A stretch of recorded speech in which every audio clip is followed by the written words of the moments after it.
Happy Sunday, lovers. It's September 3rd, 2023, 7:09 p.m. Apologies about always hearing the water in the background, but hopefully it's soothing. I just love being near the water. Today, we're going to have a little chit-chat about abortion.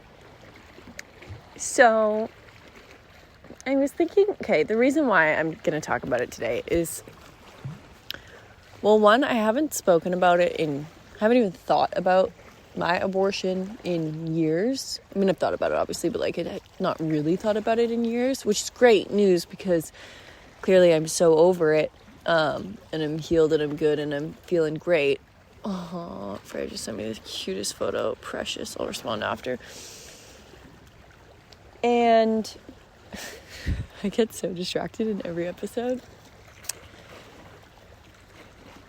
Although I have never spoken about it on the podcast, and I don't even know if I still have the blog up about it, because when I wrote a blog, it was good to let it out, and it was very healing, but I was definitely still healing, where now I feel like I can talk about it from such a removed perspective that it just simply is, and I have nothing's uncomfortable within me discussing this. I more just wanted to share and bring it up so that if anyone is ever going through it and needs support but doesn't know how to ask for help, or doesn't want to, or just doesn't want to speak out to anyone, hopefully this episode can help you. Even if you're a boyfriend, or, abortion for him and her, it's a thing.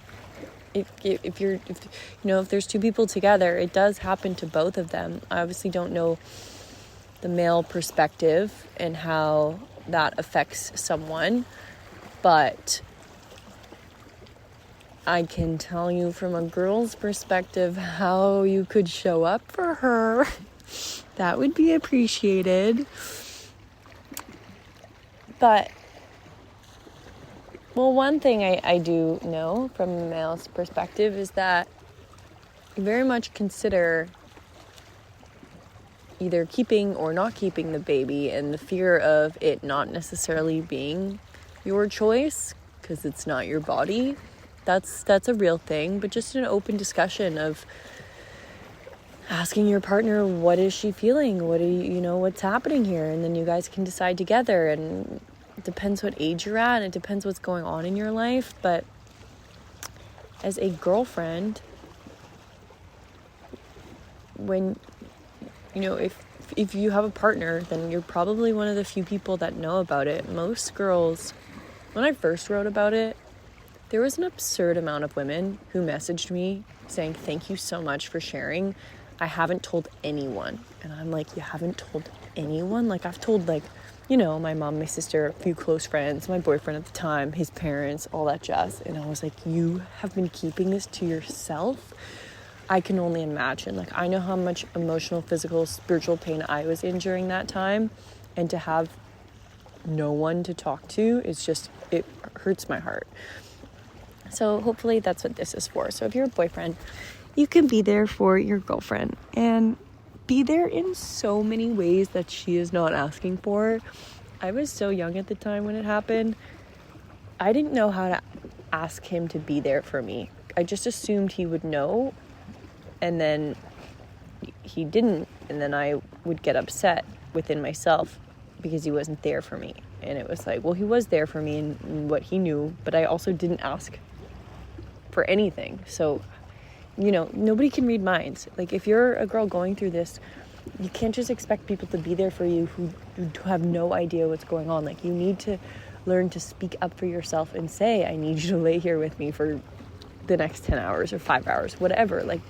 Don't be shy to ask for what you need, especially if you're young.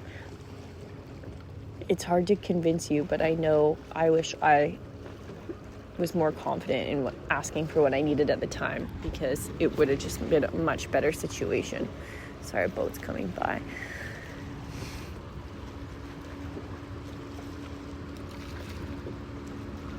I'm just thinking about this, and it's like, I don't even want to talk about it anymore. I don't even want to think about the past. very much a future or present thinker. But if you're going through it, I'm sorry, and I'm here for you, and you could always reach out to me. Take care of yourself. Do what you need to do. Keep it to yourself if that's what feels right, but also have the courage to maybe tell one person if you feel safe doing so, because I guarantee you'll probably feel better just having, like, knowing someone's there for you. Even if they just sit there rubbing your back while you're crying in pain. Hey, Cleo. I feel like you guys hear Cleo every time. Oh, I scared him. Hey, Cleo.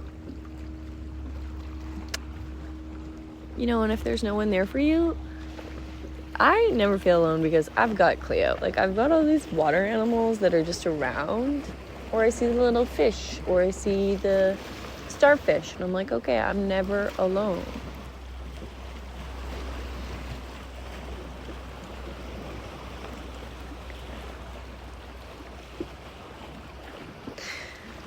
A reminder though, it will pass. You'll get through it. It's tough at the time. It really sucks. It's some of the worst physical pain I've ever experienced. And emotional, but not anymore. I've had some worse emotional experiences. So that's it's kind of the plus side. Well, when I think about grief, you know, and someone passing, I feel like that's the worst emotional pain you can go through. But it kind of makes me feel better because I think, well, if I've gone through that, like, nothing could be worse, you know, unless I lose someone else. But other than that, if everyone's alive, all is well in the world. I seem quite a bit morbid and ridiculous sometimes when I'm talking to people, and I'm like, well, you're alive, so, you know, or like, you're not dead. And then they're like, whoa, but it's just true. Thing about an abortion though is you are experiencing death within your body, and I genuinely felt grief for the next 2 to 3 years around that time, and I was so confused in the first year because I was like, what's going on, like, why am I so sad? And then I realized, oh, it's this month. My cells have cellular memory. Like, my cells probably remember the death occurring inside my body. So that's a thing, and it takes time, but also I feel like you could speed up the process of the emotional and physical pain if you just sort of embrace it as it's occurring as best as possible. You know, that's easier said than done, but journal through it. Like, do what you need to do during that time instead of just, well, really, I used to take a lot of pride, and I mean, I still do, in controlling my emotions, but for so long, I think I skipped feeling them because I thought I was just, like, snapping into a good mood. It was like, okay, I'm in control of my emotions. I don't need to feel this. But I think I jumped it too quickly that I didn't process the emotions as much. I more was like, okay, it doesn't exist for me, moving on. Whatever, it worked. But so sit with it for a bit, feel the discomfort in your body, in your mind, and everywhere, anywhere, and then just let it go. Like, consciously decide to let it go. And then what helps me too is whenever I'm going through anything, especially something so intense like that, is I just ask myself, what am I meant to learn from this? And I wish I had my journals from years ago, and I probably had such details about what I was meant to learn from it. But one main thing was, there's no use in suffering if you don't help someone else through it. Like, that's sort of my belief around these types of sufferings, and that's why I often share my past so much, because I just think it's so pointless if I experienced it for nothing. Like, I may as well help someone else through it as best I can, whatever way I possibly could. I'll have the courage to speak out about it, which years ago, oh my God, I didn't want anyone to know. I was so embarrassed. It was horrible, especially being in West Van, you know, the little West Van bubble. I don't want anyone to know. And then when I did start speaking out about it, I got shit And it was like, wow, I can't even heal, like express myself and heal through this. And then now, it's been so long, it doesn't really matter. It's quite nice, really, which goes to show it's not even that long, quite a few years, but you get over it. You really do. Time heals. It's true. I'm still processing Alexandre, but that's whatever. I feel like they'll always be processing that. But what's really interesting, you guys, sometimes I've had some dreams about this little girl, and I wake up knowing, like, that was my little girl. So I had a little girl. And that's kind of what I get sad about, is, like, bringing a soul into the world and then leaving, especially because I was so excited I'm always so excited to have kids. I can't wait for it. I want to squish them so bad. So kind of saying no to that was difficult too, because a child is something that I've just wanted so badly for forever. But also reminding yourself too, depending where you're at in life, if you're not ready, I don't think it's, like, for me, I wouldn't want to bring a child into the world at that time, age, whatever, financially. I could barely afford my... Oh my God.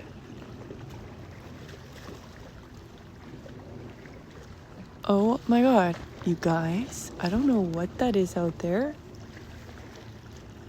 It's a dolphin. I was like, there's 2 fins. But no, there's just 2 dolphins. Ooh. Oh my God. I wonder what that means. I'm going to have to look that up after that. Wow, so much. This is so beautiful. I think they're baby though. But they're swimming like something I've never really seen.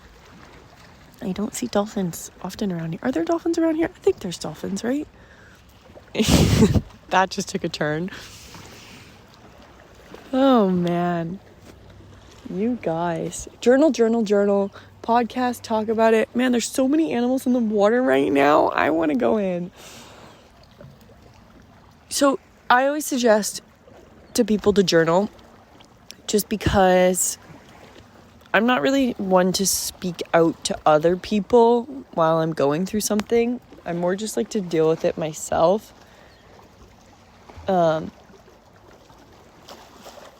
And some people say, oh, well, I go to therapy. And it's like, yeah, that's great. But do you go to therapy every day? Like, do you literally spend an hour every day talking to a therapist? Most likely not. Usually it's just once a week, maybe twice a week. Journaling is something that you can do every single day and just let out what is on your mind. Just let it all go. Say thank you so much and release it from your mind. Because when you write something down, they say it's a problem half solved, right? Like, you're getting it out of your head so you can stop overthinking it and put it on paper and start to actually just release it from you. Or some people like voice recordings. I was never into voice recordings before. I don't like listening to my voice. I still, honestly, have never listened to a podcast once I've recorded it. So hopefully they're okay, but it's just not necessarily for me to listen to. I'm more just channeling what other people need to hear for this. But say before, I preferred to write. So I'd write blogs. Then after a while, it was like, oh, there's so much to write. I probably just need to talk about it. So then that's why I started a podcast. But that's how she goes.